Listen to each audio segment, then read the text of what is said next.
Et si Allah te demandait de tout abandonner, ta famille, ta maison, ta sécurité, tout ce que tu aimes, est-ce que tu dirais oui? La plupart d'entre nous hésiteraient. La plupart d'entre nous chercheraient une autre voie. Mais il y a eu un homme, un seul homme dans toute l'histoire de l'humanité, qu'Allah lui-même a choisi comme ami intime. Pas un roi, pas un conquérant, pas quelqu'un qui avait tout, un homme qui a tout donné. Et Allah, le Seigneur des cieux et de la terre, a dit de lui « Wattakhadha Allahu Ibrahim Khalila » et Allah a pris Ibrahim comme ami intime.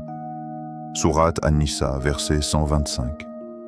Khalilullah, l'ami d'Allah. Pense à ce que ce titre représente. Pas serviteur d'Allah, pas adorateur d'Allah. Ami Allah, celui qui n'a besoin de rien, celui qui est Al-Ghani, l'absolument riche, a choisi Ibrahim comme son ami. Ça ne s'achète pas, ça ne s'hérite pas. Ça se mérite à travers des épreuves que peu d'entre nous pourraient imaginer. Et aujourd'hui, on va les traverser ensemble, une par une. Bismillahir-Rahman-ir-Rahim. Tu es sur une minute avec Allah, l'endroit où chaque jour, on prend une minute pour reconnecter notre cœur à notre Créateur. Si tu n'es pas encore abonné, abonne-toi maintenant. Parce qu'une chaîne qui te parle d'Ibrahim, ça mérite une place dans ton quotidien. Et si cette histoire te touche, et elle va te toucher, Inch'Allah, partage-la avec quelqu'un qui a besoin d'un rappel aujourd'hui, un ami, un frère, une sœur. Peut-être que cette vidéo sera la raison pour laquelle quelqu'un retrouve la foi. Reste jusqu'à la fin. Parce que la dernière partie de cette histoire, elle va changer la façon dont tu vois chaque épreuve dans ta vie. L'histoire d'Ibrahim, la foi absolue. Elle commence maintenant. Je vais tout développer maintenant. C'est long et dense, accroche-toi. Il est né dans un monde qui adorait des pierres, pas des symboles, pas des métaphores, des pierres, des statues, des morceaux de bois taillés par des mains humaines. Et tout le monde autour de lui s'agenouillait devant elle, son père, ses voisins, sa tribu entière. Dans ce monde-là, personne ne posait de questions. Parce que les questions, ça dérange. Les questions remettent en cause les habitudes. Les questions font peur à ceux qui ont choisi le confort de l'ignorance. Mais Ibrahim était différent. Depuis tout petit, il regardait ce monde avec des yeux qui ne se contentaient pas de voir. Il réfléchissait. Il analysait, il cherchait. Il regardait son père sculpter une idole de ses propres mains, et quelque chose en lui refusait de s'y soumettre. Comment une chose créée par l'homme pourrait-elle être plus puissante que l'homme? Comment une pierre pourrait-elle entendre une prière? Comment une statue pourrait-elle changer le destin de quelqu'un? Ces questions n'étaient nées pas de la rébellion. C'était de la lucidité. Et Allah, dans sa sagesse infinie, a voulu nous montrer ce chemin. Il nous a montré qu'Ibrahim n'a pas reçu la foi comme un cadeau emballé. Il l'a cherché. Il l'a gagné. Il l'a mérité. Un soir, Ibrahim lève les yeux vers le ciel. Il voit une étoile briller, immense, magnifique. Et il dit: voilà mon Seigneur. Mais l'étoile disparaît. Alors il voit la lune se lever, encore plus belle, encore plus lumineuse. Et il dit: voilà mon Seigneur. Mais la lune aussi se couche. Puis le soleil apparaît, dominant tout, réchauffant tout. Et il dit: voilà mon Seigneur, il est plus grand. Mais le soleil aussi disparaît à l'horizon. Et là, Ibrahim dit quelque chose qui résonne encore aujourd'hui, 14 siècles plus tard. Inni wajjahtu wajhiya lilladhi fatara as-samawati wal arda hanifa wa ma ana minal mushrikin. J'oriente mon visage vers celui qui a créé les cieux et la terre en pur monothéiste. Et je ne suis pas de ceux qui associent des partenaires à Allah. Sourate Al-An'am, verset 79. Ce n'est pas juste un verset, c'est une déclaration de guerre contre l'illusion. C'est un homme seul, dans la nuit, qui regarde l'univers entier et qui dit « Tout ça ne peut pas être le Dieu. Tout ça est trop fragile, trop temporaire. Mon Seigneur, lui, ne disparaît pas. » Et c'est là que tout commence. Pas avec un miracle spectaculaire, pas avec une armée derrière lui, pas avec le soutien de sa famille ou de sa communauté. Ça commence avec une question posée honnêtement dans la solitude d'une nuit. Et Allah répond toujours à celui qui cherche vraiment. Le Coran nous dit que Allah, lui-même, a guidé Ibrahim. وَتِلْكَ حُجَّتُنَا آتَيْنَاهَا إِبْرَاهِيمَ عَلَى قَوْمِهِ. Telle est notre argumentation que nous avons inspirée à Ibrahim contre son peuple. Sourate Al-An'am, verset 87-3. Allah lui a donné les arguments. Allah lui a ouvert les yeux. Mais Ibrahim a fait le premier pas. Et c'est ça le secret que beaucoup d'entre nous oublient. On attend que la foi arrive toute seule. On attend un signe du ciel, une illumination soudaine, un moment magique. Mais Ibrahim nous enseigne que la foi, ça se cherche, ça se travaille, ça se construit brique par brique, question par question, nuit par nuit. Tu traverses peut-être en ce moment une période de doute. Tu regardes autour de toi et tu ne comprends pas pourquoi les gens adorent ce qu'ils adorent. L'argent, le statut, les apparences, les opinions des autres, des idoles modernes, différentes dans la forme, identiques dans la fonction. Ibrahim était là lui aussi, entouré de gens qui ne voulaient pas entendre, entouré de certitudes qui n'étaient que des habitudes déguisées. Mais il n'a pas suivi le mouvement. Il a osé penser différemment. Et cet acte courageux, ce simple refus de se laisser emporter par le courant, c'est ce qui a tout changé.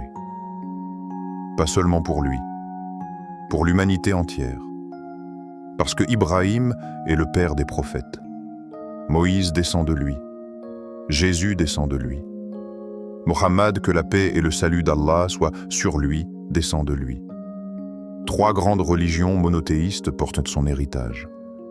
Et tout ça a commencé par une question posée une nuit, sous un ciel étoilé. Pourquoi? Qui est vraiment là-haut? Pose-toi cette question, toi aussi ce soir.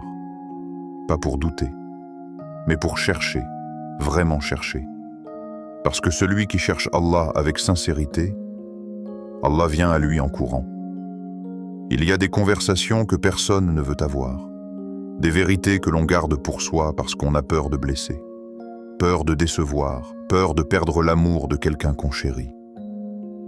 Ibrahim a eu cette conversation avec son propre père. Imagine un instant ce que ça représente. Dans la culture de l'époque, le père était sacré. Son autorité était absolue. Sa parole était loi. Contrarier son père, c'était s'exposer à l'exclusion, à la honte, au rejet total. Et pourtant, Ibrahim l'a fait, pas avec violence, pas avec arrogance, avec une douceur désarmante et une vérité impossible à ignorer. Il s'approche de son père, dont le nom était Azar, un sculpteur d'idoles, et il lui dit « Ya abati lima ta'budu ma la yasma'u wa la yubsir wa la yughni anka shay'an » Ô mon père, pourquoi adores-tu ce qui n'entend pas, ne voit pas et ne te sert absolument à rien? Sourate Maryam, verset 42. 3 mots, 3 défauts, une logique implacable. Ce que tu adores n'entend pas, ce que tu adores ne voit pas, ce que tu adores ne peut rien faire pour toi. Alors pourquoi? C'est la question la plus simple et la plus dévastatrice qu'on puisse poser à quelqu'un qui se trompe. Et Ibrahim ne l'a pas posée avec mépris. Il l'a posée avec amour. Regarde comment il appelle son père. Ya abati, ô mon père. Avec le ya du respect, de la tendresse, de l'attachement. Il ne dit pas « tu as tort ».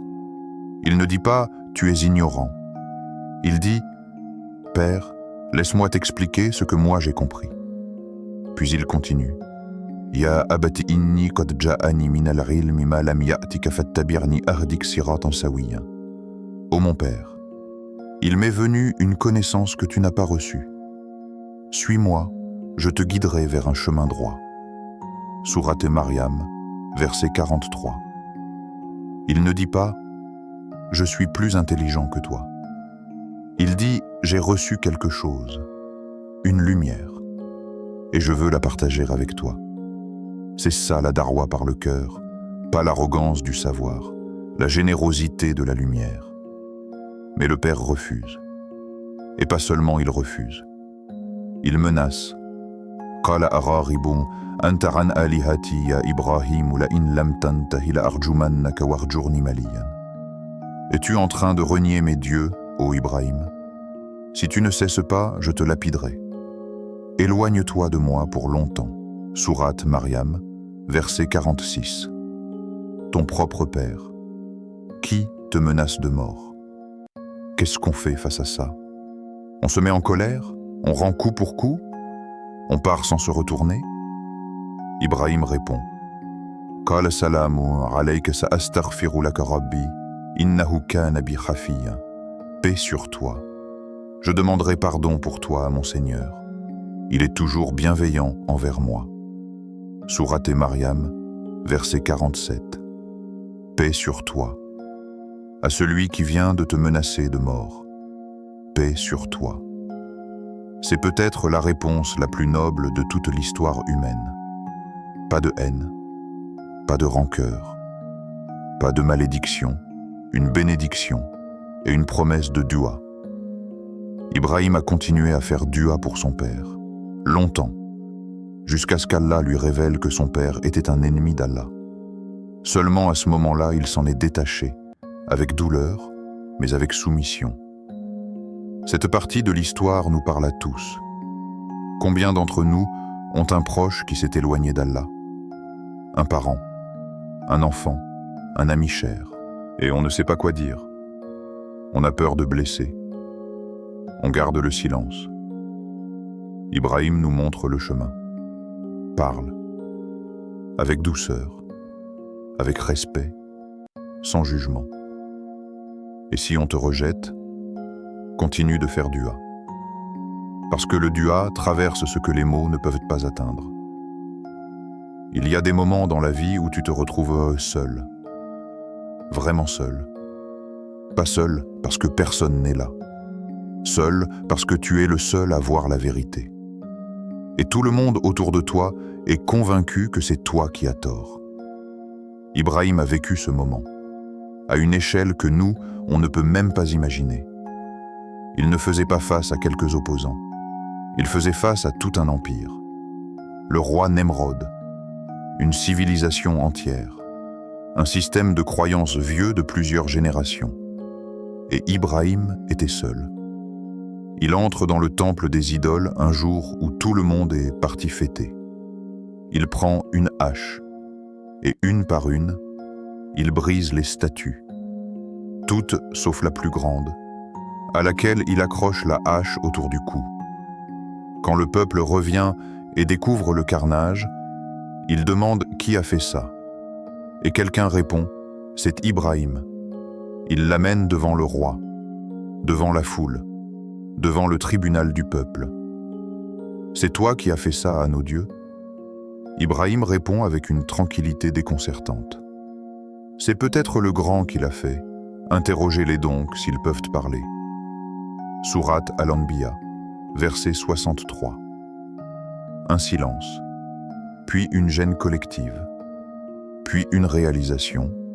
Tu sais bien qu'il ne parle pas. Et Ibrahim frappe là où ça fait mal. Adorez-vous donc, au lieu d'Allah, ce qui ne peut vous profiter ni vous nuire en rien? Honte à vous et à ce que vous adorez en dehors d'Allah. Ne raisonnez-vous pas? Sourate Al-Anbiya, versets 66 à 67. Le peuple n'a pas de réponse. Alors il fait ce que font tous ceux qui n'ont pas d'argument. Il passe à la violence. Ils décident de brûler Ibrahim vivant. Ils construisent un bûcher immense. Les récits nous disent que les flammes étaient si hautes que les oiseaux ne pouvaient pas traverser le ciel au-dessus. Qu'ils utilisaient des catapultes pour lancer Ibrahim dedans, tellement le feu était intense. Et là, à ce moment précis, dans les secondes avant d'être projeté dans l'inferno, Ibrahim ne crie pas, ne supplie pas, ne renie pas. Les anges viennent lui proposer leur aide. Jibril lui-même arrive et dit « As-tu besoin de quelque chose ?» Ibrahim répond « De toi, non. Il n'a besoin que d'Allah. » Et Allah dit alors ces mots qui ont traversé le temps. « Ya naru kuni bardan wa salaman ala Ibrahim. » Ô feu, sois fraîcheur et paix pour Ibrahim. Sourate Al-Anbiya, verset 69. Le feu obéit, pas parce que le feu avait le choix, mais parce que tout dans cet univers, absolument tout, est sous le commandement d'Allah. Le feu brûle parce qu'Allah lui a donné cette propriété. Et Allah peut retirer cette propriété en une fraction de seconde. Ibrahim est ressorti du feu sans une brûlure. Et moi, je veux que tu t'arrêtes une seconde sur ce moment. Parce que ce n'est pas juste un miracle du passé. C'est un message pour toi aujourd'hui. Tu traverses peut-être ton propre feu en ce moment. Une situation qui semble consumante, étouffante, insurmontable. Les gens autour de toi ont peut-être décidé que tu avais tort, que tu étais trop différent, trop idéaliste, trop croyant. Souviens-toi d'Ibrahim dans les flammes. Le feu ne brûle que ce qu'Allah lui permet de brûler. Et si tu marches vraiment avec Allah, même ton feu peut devenir un jardin. Comprendre l'exil, c'est comprendre Ibrahim. Parce que Ibrahim n'a pas quitté sa terre une seule fois. Il l'a quitté plusieurs fois. Et à chaque fois, c'était pour Allah. Après le miracle du feu, après avoir vaincu Nemrod par l'argument et survécu au bûcher par la grâce divine, Ibrahim aurait pu rester. Il avait prouvé sa force. Il avait sa légitimité. Mais Allah lui ordonne de partir. وَنَجَّيْنَاهُ وَلُوطًا إِلَى الْأَرْضِ الَّتِي بَارَكْنَا فِيهَا لِلْعَالَمِينَ. Et nous le sauvâmes, lui et Lot, vers la terre que nous avons bénie pour l'univers. Sourate Al-Anbiya, versets 60 et 11. Il part vers Canaan, vers l'Égypte, vers des terres inconnues, sans GPS, sans garantie, sans plan B. Avec pour seul itinéraire la confiance en Allah. Cette confiance a un nom en arabe, At-Tawakkul, et Ibrahim en est le maître absolu. Mais le test le plus difficile de l'exil ne concerne pas Ibrahim seul. Il concerne sa femme Hajar et son nourrisson Ismaïl. Imagine la scène. Ibrahim emmène Hajar et le bébé Ismaïl dans un désert aride. Pas une ville désertique, un désert. Pas d'eau, pas d'arbres, pas d'ombre, pas de vie, juste du sable à perte de vue et un soleil impitoyable. Il les installe là, pose quelques dattes et une outre d'eau, et commence à partir. Hajar le regarde, incrédule. « Ibrahim, où vas-tu? Tu nous laisses dans cette vallée sans personne et sans rien ?» Ibrahim continue de marcher. « Est-ce Allah qui t'a ordonné cela ?» Ibrahim s'arrête, se retourne, et dit simplement « oui ». Et Hajar dit alors quelque chose d'extraordinaire, quelque chose qui révèle la profondeur de sa foi. Alors Allah ne nous abandonnera pas. Elle ne pleure pas. Elle ne le retient pas. Elle ne s'effondre pas. Elle dit « Si c'est Allah qui a décidé, alors je suis en sécurité. » Deux personnes, une même foi absolue. Ibrahim s'éloigne. Et quand il est hors de vue, il lève les mains et il fait ce dua. ربنا إني أسكنت من ذريتي بواد غير ذي زرع عند بيتك المحرم ربنا ليقيموا الصلاة فاجعل أفئدة من الناس تهوي إليهم وارزقهم من الثمرات لعلهم يشكرون.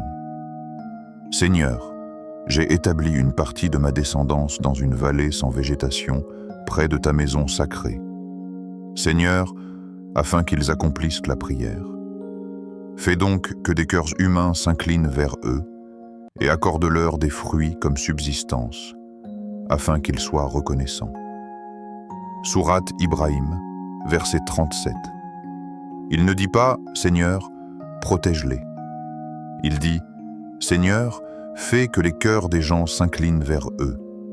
Il ne pense pas seulement à leur survie immédiate, il pense à leur avenir, à leur communauté, à leur mission, et Allah a exaucé ce doigt d'une manière qui dépasse tout ce qu'Ibrahim pouvait imaginer. Hajar court entre Safa et Marwa, cherchant de l'eau pour son bébé mourant de soif. 7 fois, sous un soleil de plomb, avec un cœur qui refuse de désespérer. Et Zamzam jaillit, une source qui coule encore aujourd'hui. 14 siècles plus tard, des millions de pèlerins boivent encore cette eau chaque année. Et les cœurs s'inclinent vers la Mecque depuis 14 siècles. Des millions d'humains, 5 fois par jour, tournant leur visage vers cet endroit que Ibrahim a laissé comme un désert vide. Le tawakkul d'Ibrahim et la patience de Hajar ont semé quelque chose dont nous récoltons encore les fruits aujourd'hui.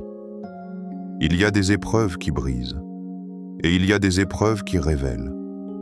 Celle qu'Ibrahim a traversée avec son fils Ismaïl est la plus déchirante de toute l'histoire prophétique.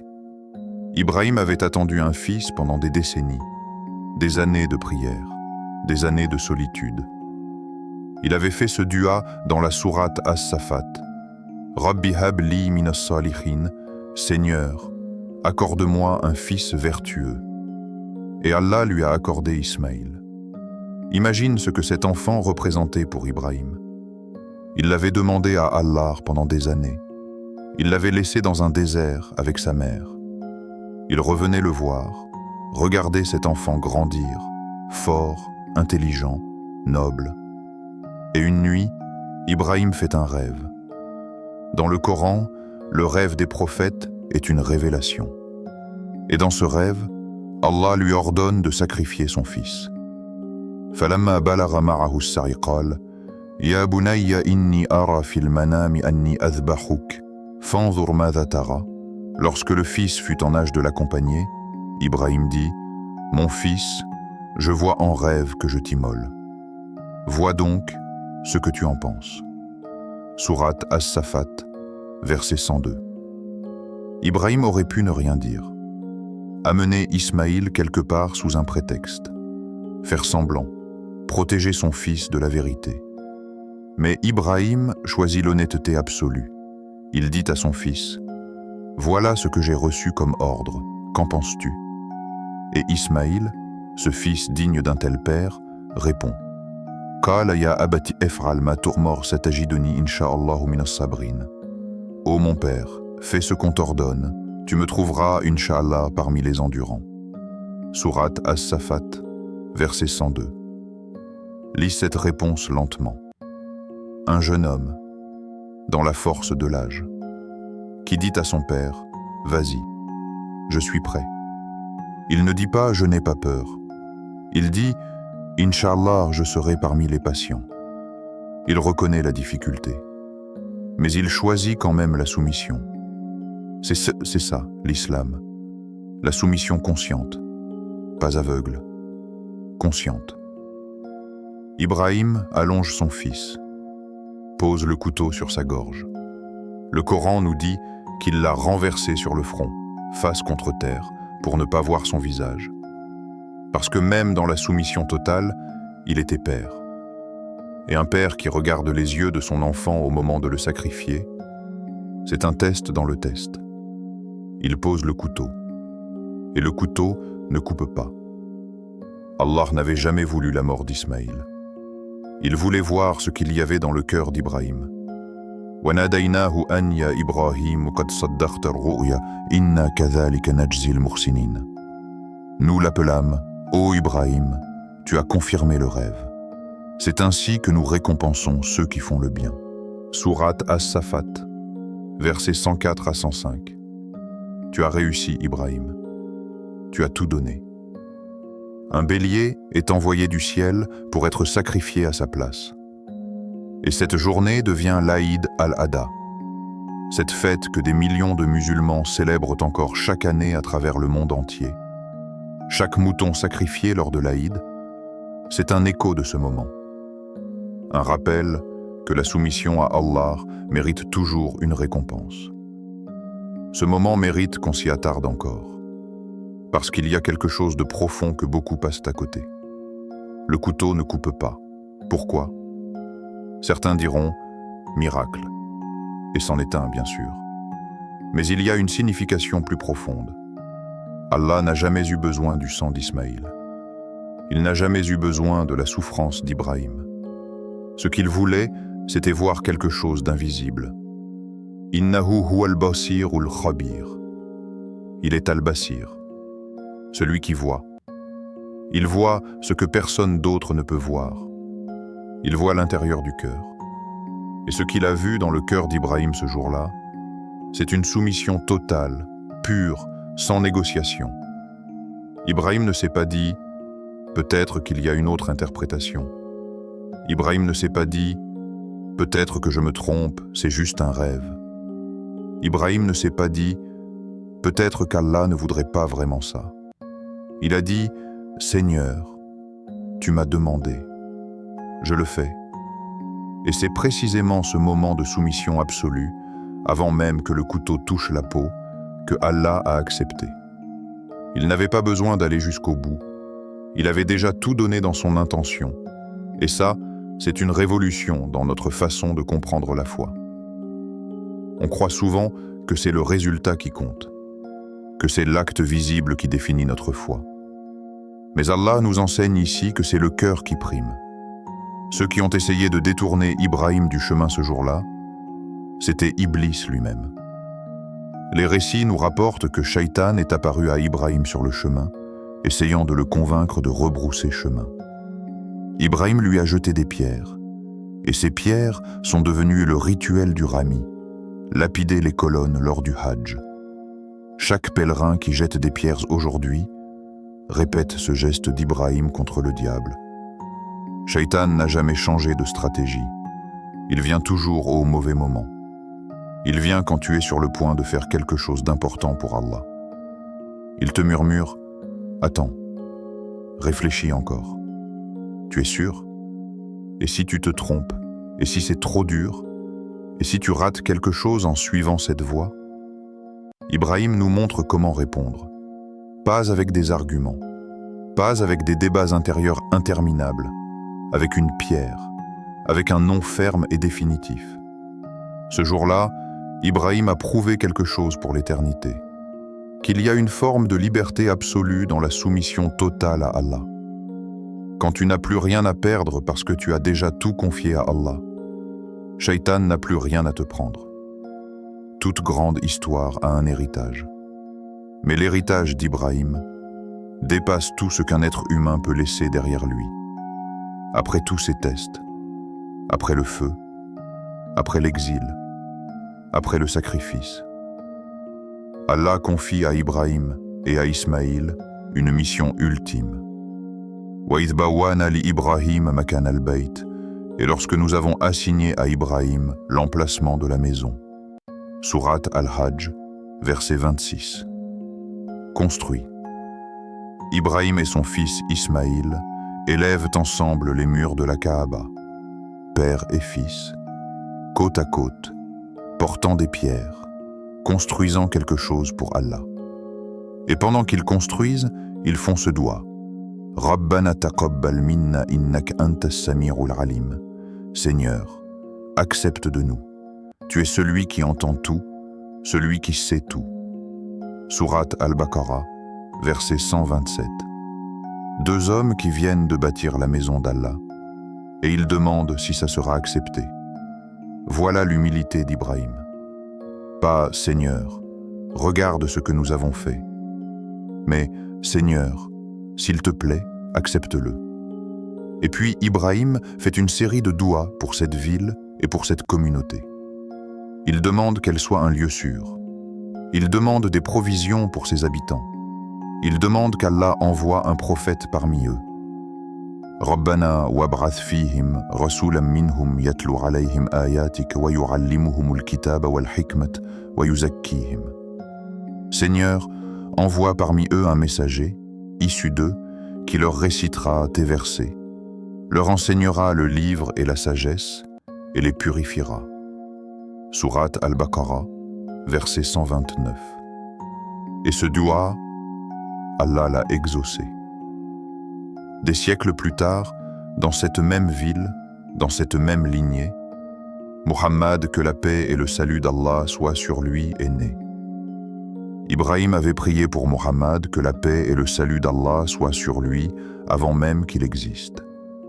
Et Muhammad, que la paix et le salut d'Allah soient sur lui, a dit un jour « Je suis la réponse au doua de mon père Ibrahim ». Pense à ça. Un doua fait dans un désert, il y a des millénaires, a changé le cours de l'histoire humaine. Et aujourd'hui, chaque musulman qui fait la tawaf autour de la Kaaba tourne autour de ce qu'Ibrahim a construit de ses mains. Chaque pèlerin qui court entre Safa et Marwa refait les pas de Hajar. Chaque fidèle qui lapide les colonnes à Mina répète le geste d'Ibrahim contre Shaitan. Chaque famille qui sacrifie lors de l'Aïd honore la soumission d'Ibrahim et d'Ismaïl. L'histoire d'Ibrahim n'est pas au passé. Elle est présente dans chaque acte d'adoration que nous accomplissons. Elle vit en nous.